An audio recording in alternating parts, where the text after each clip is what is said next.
Hello guys, welcome to my YouTube channel English for Everyone.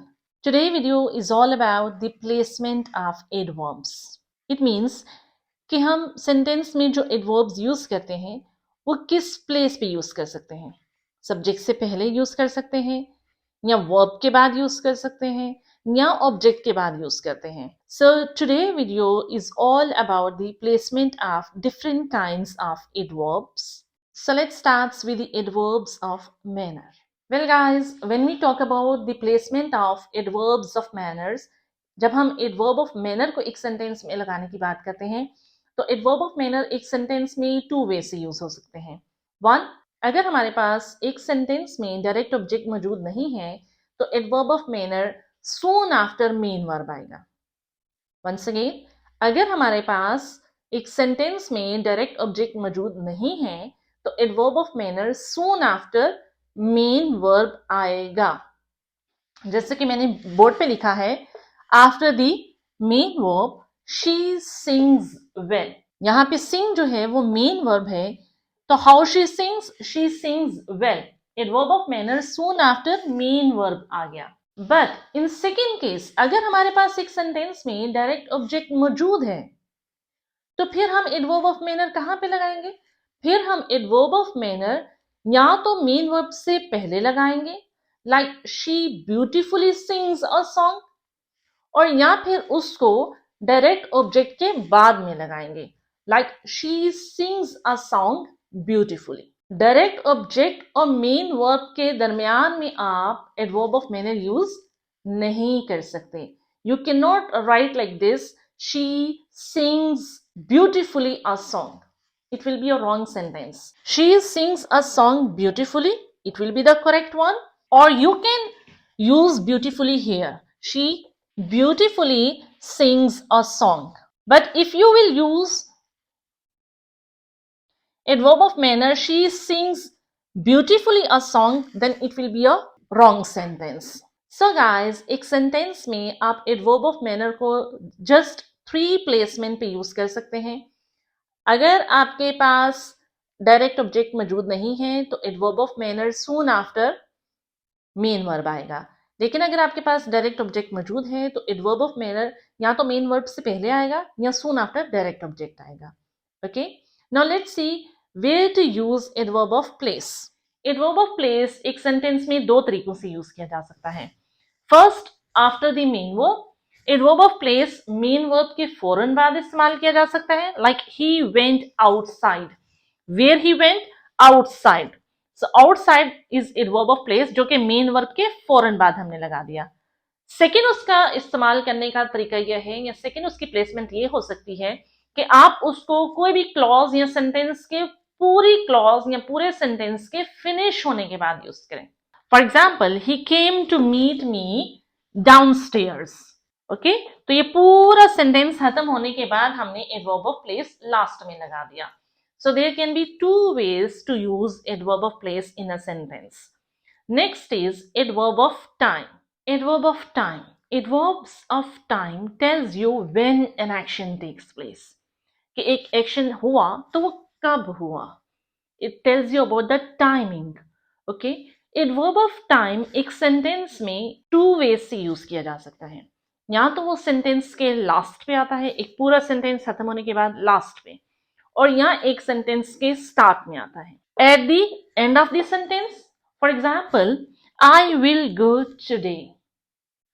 I will go today sentence के last पे आ गया कि मैं कब जाऊंगी, मैं आज जाऊंगी. When I will go today, it is telling you about the time. So today is adverbs of time. They will come tonight. When they will come? Tonight. Adverbs of time. So today and tonight we can use adverb of time at the end of the sentence. At the start of the sentence, we can use adverb of time at the start of the sentence when it is very important. Okay? जब कोई बहुत important action हो रहा है, then adverbs of time can be used at the start of the sentence. For example, now the prime minister will deliver the speech. तो इस condition में adverbs of time start पे आ जाता है. ओके, कि अब, now, as it is written here, now the PM will deliver a speech. Adverbs of frequency. Adverbs of frequency tells you how often an action takes place. तो जब adverbs of frequency एक sentence में हम use करते हैं तो adverbs of frequency हमेशा main verb से पहले हम यूज करते हैं. Before the main verb. I always speak truth. So main verb से पहले आ जाता है adverbs of frequency. बट अगर हमने एक काम को एम्फसाइज करना है तो फिर एडवर्ब्स ऑफ फ्रीक्वेंसी जो है वो before the main verb but after the auxiliary verb आएगा. It means to say that कि जब हमने एक काम पे एम्फसाइज करना है, एक काम पे बहुत ज्यादा जोर देना है, एक एक्शन को बहुत ज्यादा एम्फसाइज करना है, तो फिर adverbs of frequency auxiliary verb and main verb के दरमियान में आएगा. For example, I will never talk to you. I never talk to you. मैं कभी भी बात नहीं करूंगी. एम्फसाइज हो रहा है.